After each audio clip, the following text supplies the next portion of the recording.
معروف امیگریشن ماہر قانون بیرسٹر راشد اسلم کا کہنا ہے کہ بریگزٹ کے بعد یورپی باشندوں کے انخلاء سے پاکستان، بھارت اور بنگلہ دیش کے شہریوں کی مانگ میں اضافہ ہوگا اور ہنرمند اور غیر ہنرمند ویزوں میں آسانیاں پیدا ہوں گی۔ اسی پر دیکھیں گے بیورو چیف یو کے غلام حسین عوان کی رپورٹ۔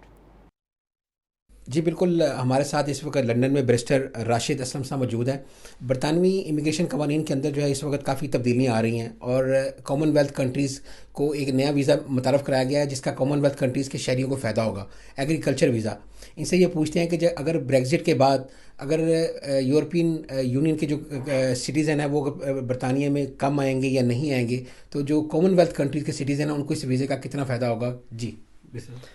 جی بہت شکریہ۔ سب سے پہلے تو یہ خوشی کی بات ہے کہ نان یورپین جو کنٹریز ہیں اس کے لیے پہلی دفعہ کافی عرصے کے بعد کوئی ویزاز اناؤنس ہوئے ہیں یو کے کی طرف سے، کہ پہلے یہ ہوتا تھا کہ جو یورپین لوگ اتنے آتے تھے کہ یہاں پہ ضرورت نہیں تھی نان یورپینز کی، تو اب بریگزٹ کے بعد ہمارے لوگوں کی ضرورت ہے۔ اس کے علاوہ دیکھیں زرعی حوالے سے انڈیا، سری لنکا، بنگلہ دیش، یہ ان کی بات کر رہے ہیں جی، پاکستانی، انڈین، بنگلہ دیشی، سری لنکن، جو بھی نان یورپین کنٹریز ہیں، افریقہ سے بھی بہت سارے ممالک ہیں، تو یہ سب زرعی ویزا یہاں پہ اپلائی کر سکتے ہیں، اس کیٹیگری میں اپلائی کر سکتے ہیں۔ ان کو 2 سال کا ویزا ملے گا۔ وہ یہاں پہ آ کے جس بھی شخص کے پاس جاب کرنا چاہیں یا جس نے اسپانسر کیا اس کے پاس جاب کریں گے 2 سال کے لیے، ان کو وہی ویجز ملیں گے جو یہاں کے قانون کے مطابق منیمم ویج ریٹ ہے، یا جو ایگری ہوتی ہیں آپ کے اور اس شخص کے درمیان جو آپ کا امپلائر ہے یہاں پہ۔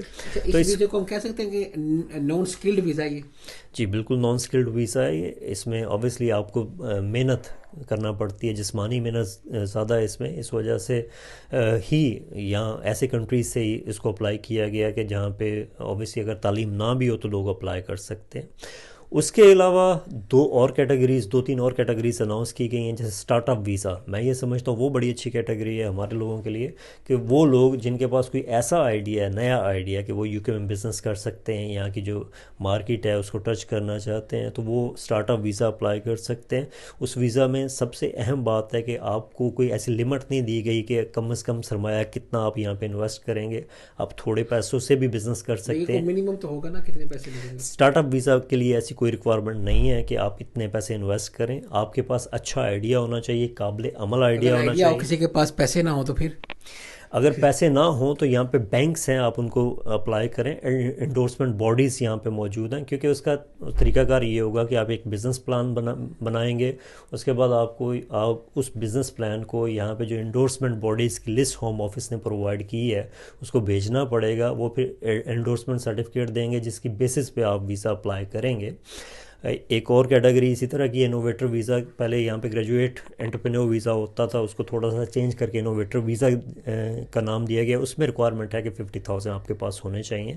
اس کے علاوہ آپ کے پاس کوئی پراپرلی ایسی کوئی بزنس پلان ہونا چاہیے، کوئی ڈفرینٹ بزنس پلان ہونا چاہیے جس کی بیس پہ آپ یہاں پہ بزنس یہاں پہ اپنا جما سکیں، لوگوں کو جو ہے یہاں پہ اپنی سروسز دے سکیں۔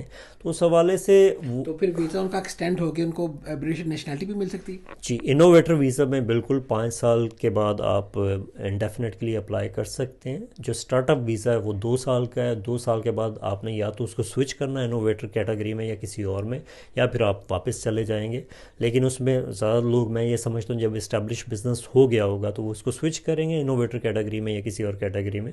تو یہ ایک اچھی راہیں ہیں جو نئی کھلی ہیں۔ ایک آخری بات بتائیں کہ یہ جو پہلے آپ نے زرعی ویزے کا بتایا، اس کو کیا اپلائی کرنے کا طریقہ کار کیا ہوگا عام شہری کے لیے؟ وہ تھرو وکیل جائے گا یا خود بھی کر سکتا ہے؟ آپ خود بھی کر سکتے ہیں۔ یہاں پہ لوگ ہیں جو زراعت سے وابستہ ہیں، ان کے ساتھ آپ کانٹیکٹ کریں۔ بڑی بڑی کمپنیز ہیں یہاں پہ، جیسے بوسٹن کا ایریا یا دوسرے ایریا ہیں، وہاں پہ یورپینز اسی وجہ سے بہت زیادہ آئے کہ وہاں پہ کھپت تھی، یہاں پہ زرعی حوالے سے ضرورت تھی لوگوں کی۔ تو اگر آپ خود بھی اپلائی کرنا چاہتے ہیں، انٹرنیٹ کا زمانہ ہے، کہیں بھی بیٹھے آپ اپلائی کریں۔ یہاں پہ کمپنیز ہیں جو اس قسم کے لوگوں کو لیبر پرووائڈ کرتی ہیں، ان کمپنیز کو بھی آپ اپلائی کر سکتے ہیں۔ تو آپ پاکستان میں بیٹھے ہیں، بنگلہ دیش میں جہاں بھی بیٹھے ہیں، آپ آن لائن اپلائی کریں۔ اگر آپ کا سی وی اس قابل ہوا تو آپ کو لیں گے اور بلا بھی لیں گے یہاں پہ۔ بہت شکریہ آپ کا، برسر صاحب۔ Thank you G.